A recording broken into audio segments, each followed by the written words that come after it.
नमस्कार दोस्तों, स्वागत है आपका हमारे चैनल गोविंद गोपाल में। फिर से एक बार दोस्तों शारदीय नवरात्रि चल रहे हैं। आज उसका दूसरा दिन है। हमारी तरफ से, हमारे पूरे परिवार की तरफ से आपको शारदीय नवरात्रि की हार्दिक हार्दिक शुभकामनाएं। माता रानी आपकी सभी इच्छाएं पूरी करें। और इस वीडियो में जो हम आपको अपडेट बताने जा रहे हैं वो शिक्षा मित्रों से रिलेटेड हैं। सारी खबरें अच्छी हैं, लेकिन कुछ अपडेट बाद में थोड़ी सी बुरी हैं, या कह लीजिए कि उसके बारे में हम आपसे बाद में बात करेंगे, चर्चा करेंगे। लेकिन जो अच्छी खबरें हैं पहले उनको बता देते हैं। हम बात करेंगे सबसे पहले मानदेय को लेके ही, कि मानदेय किन किन का आ गया है, किस किस की ग्रांट जारी हो चुकी है। जो सर्व शिक्षा अभियान के शिक्षा मित्र हैं उनकी ग्रांट सितंबर माह की जारी हो चुकी है। सुशील यादव जी ने इस बात की अपडेट दी है कि सितंबर माह की ग्रांट जारी हो गई है और जल्द से जल्द वो आपके खातों में पहुंच जाएगी, आपके ज़िले में पहुंच जाएगी। लेकिन बेसिक शिक्षा जो शिक्षा मित्र हैं उनको अभी ग्रांट नहीं जारी की गई है। उनकी ग्रांट जो है सोमवार या मंगल में जारी हो पाएगी। और उनके लिए अच्छी खबर ये है कि ग्रांट शायद मार्च तक ही जारी हो जाए, यानी कि पूरी साल की जारी हो जाएगी। इस वित्तीय सत्र की ग्रांट जारी हो जाएगी। तो अगर ऐसा होता है, सोमवार मंगल में मार्च तक की ग्रांट जारी होती है, तो आगे के महीनों में बेसिक के शिक्षा मित्रों को हर महीने समय पर मानदेय मिलता रहेगा। ये अच्छी खबर है।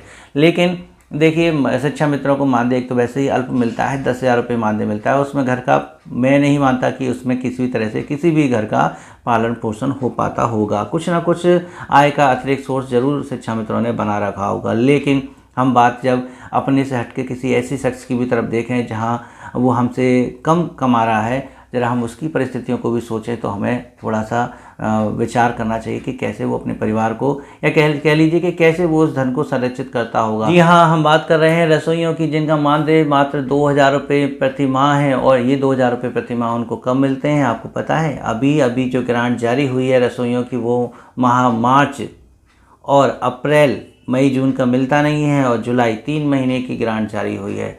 3 महीने का मानदेय उनके खाते में आ गया है, यानी मार्च का, अप्रैल का और जुलाई का, मई जून का नहीं है। और इन 3 महीने का जो मानदेय है वो बनता है 6,000 रुपये, 2,000 रुपये के हिसाब से। लेकिन उनके खाते में आए हैं मात्र 3,000 रुपये, यानी कि उनके मानदेय का 50% पैसा ही उनको दिया गया है। सरकार ऐसे लोगों के लिए तो थोड़ा सा सोचे, जो बिल्कुल ही निम्न स्तर पर सबसे कम कमा रहे हैं विद्यालय में। उनको मानदेय मात्र 2,000 रुपये है। उनका भी मानदेय देने के लिए सरकार ने आधी किस्त जारी की है। आधा पैसा अभी शायद सरकार के पास नहीं है, वो जब आ जाएगा शायद तब जारी करेगी। तो अब देखिए, शिक्षा मित्रों को मानदेय फिर भी मिल रहा है, 1-2 महीने के अंतर में मिल रहा है और सही मिल रहा है। लेकिन उनका पूछिए उनका क्या हाल है, जो रसोइया विद्यालय में काम कर रही हैं। और इतने महीनों बाद भी, अक्टूबर चल रहा है और मानदेय जो मिला है वो जुलाई तक का मिला है, वो भी आधा मिला है। तो कहीं ना कहीं ऐसी पीड़ा जब हमारे साथ भी होती है तो हमें भी बड़ा दुख होता है कि हमारा भी मानदेय 10,000 है, वो भी लेट मिले, तो कितना दुख होता है। चलिए बात करें हम अगली अपडेट की लेके, मानदेय वृद्धि को लेके। मानदेय वृद्धि को लेके हमने काफ़ी अपडेट आपको दी हैं। आपको बताया है कि आपका मानदेय दिवाली तक बढ़ सकता है। और ये हम भी सिर्फ इसलिए कहते हैं क्योंकि आपके शिक्षा मित्र संगठन ऐसी बात बताते हैं। हम खुद शिव कुमार शुक्ला जी की पोस्ट के बारे में आपको बताएं। उन्होंने खुद कहा कि इस नवरात्रि की हार्दिक शुभकामनाएं तो आपको दे ही रहे हैं, साथ ही साथ ये उम्मीद भी कर रहे हैं कि जल्द से जल्द आपकी सारी समस्याएं दूर हो जाएंगी। उन्होंने सोशल मीडिया पर पोस्ट करके ये लिखा है कि आपकी इस नवरात्रि के बाद सारी समस्याएं खत्म हो जाएंगी, जल्द से जल्द माता रानी आप पर, सब पर कृपा बनाई रहेंगी। उन्होंने नवरात्रि की हार्दिक शुभकामनाएं सभी शिक्षा मित्रों को दी हैं। सोशल मीडिया पर जब उन्होंने ये बात लिखी है तो कहीं ना कहीं उन्होंने किसी न किसी सोर्स के माध्यम से ये जानकारी कर ली होगी कि निश्चित तौर पर अब आगे जाके कुछ ना कुछ शिक्षा मित्रों के लिए अच्छा होने जा रहा है। लेकिन हम ये भी कहेंगे कि इस अच्छाई के समय में कुछ ज़्यादा ऐसे कुछ लोग हैं जो ज़्यादा उत्साहित हो जाते हैं। लेकिन हम ये भी कहेंगे कि इतने अच्छे माहौल में कुछ लोग ऐसे भी होते हैं जिन पर खुशियाँ नहीं जो है बर्दाश्त होती हैं, तो वो कुछ ना कुछ ऐसा षड्यंत्र चाहते हैं जो इंसान को थोड़ा सा दुख देता है। हम बात कर रहे हैं प्रिंट मीडिया की, उस एडिटिंग की, उस खबर की जो फर्जी हैं। एक तरह से वो फर्जी क्या, उन पर एडिट करके उस पर कुछ और टाइटल डाल के कुछ और लिखकर उसे सोशल मीडिया पर डाल दिया जाता है, ताकि शिक्षा मित्र उसको पढ़ें और थोड़ा सा परेशान हो जाएं या कुछ ज़्यादा ही उम्मीदें लगा लें। हम ऐसे अखबार कटिंग को आपको दिखा रहे हैं जो बिल्कुल पूरी तरह से एडिटेड है और उस पर बाद में टाइप किया गया है। यहाँ पर आप देख सकते हैं स्क्रीन पर 2 ऐसे हमारे पास अखबार की कटिंग है जिसमें शिक्षा मित्रों के लेके, मानदेय को लेके जो है खबर डाली गई सोशल मीडिया पर, लेकिन वो पूरी तरह से हमें एडिटेड दिखाई दे रही है।